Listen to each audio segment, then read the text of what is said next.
നമസ്കാരം. ശ്രീമദ് ഭഗവത്ഗീത 1-ാം അധ്യായം അർജുന വിഷാദയോഗം 32-ാമത്തെ ശ്ലോകം. ന കാംക്ഷേ വിജയം കൃഷ്ണ ന ച രാജ്യം സുഖാനി ച കിം നോ രാജ്യേന ഗോവിന്ദ കിം ഭോഗൈർ ജീവിതേന വാ.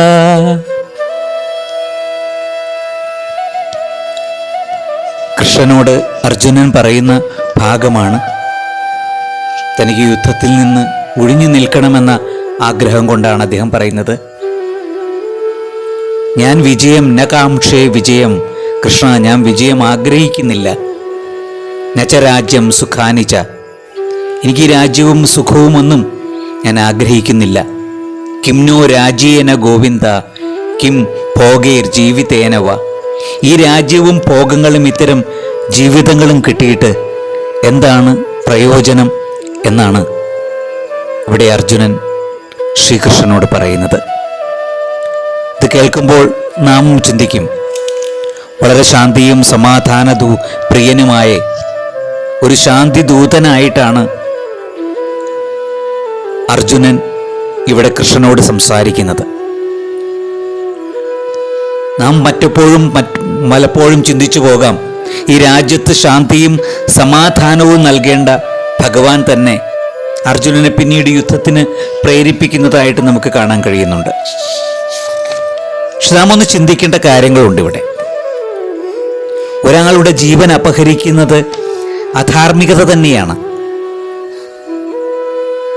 അങ്ങനെ ചിന്തിക്കുമ്പോൾ ബന്ധുക്കളെ കൊല്ലുന്നത് അതിലും പാപമാണ്.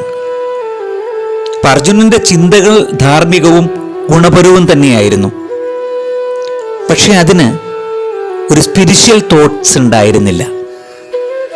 കാരണം ആത്മീയത എന്ന് പറയുന്നത്, അല്ലെങ്കിൽ ആത്മീയ വികാരങ്ങൾ, അല്ലെങ്കിൽ സ്പിരിച്വൽ തോട്ട്സ് എന്നൊക്കെ എപ്പോഴും നമ്മൾ പറയുന്നത് എപ്പോഴും മനസ്സിനും ആത്മാവിനും സമാധാനവും ഐക്യവും സന്തോഷവും തരുന്നതാണ്.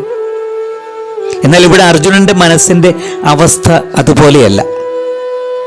നമുക്ക് തന്നെ അറിയാം, ഒരു ധനികനായൊരു വ്യക്തി മരിക്കുമ്പോൾ നമ്മൾ ആ വീട്ടിൽ ചെന്നിട്ട് പലരുമായിട്ട് സംസാരിക്കുമ്പോൾ പറയും, കുറേയേറെ ധനമൊക്കെ ഉണ്ടായിരുന്നു, പക്ഷേ മനുഷ്യന് ഇത്രയൊക്കെ ഉള്ളൂ, ഇതൊന്നും ആസ്വദിക്കാനോ അതിൽ ആഹ്ലാദിക്കാനോ ഒന്നും കഴിയില്ല, എന്ന് വേണമെങ്കിൽ ജീവൻ നമുക്ക് നഷ്ടപ്പെട്ടു പോകും എന്ന് പറയാറുണ്ട്.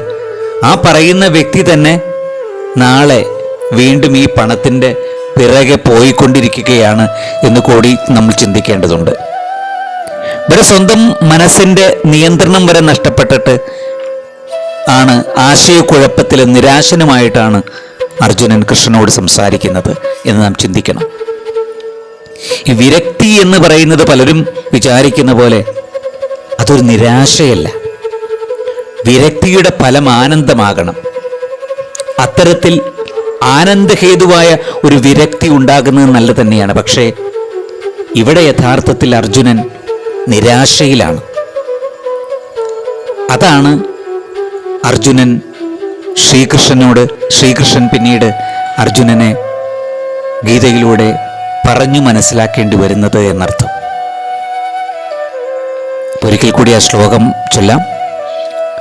ന കാംക്ഷേ വിജയം കൃഷ്ണ ന ച രാജ്യം സുഖാനി ച കിം നോ രാജ്യേന ഗോവിന്ദ കിം ഭോഗൈർ ജീവിതേന വാ. കൃഷ്ണാർപ്പണമസ്തു. നമസ്തേ.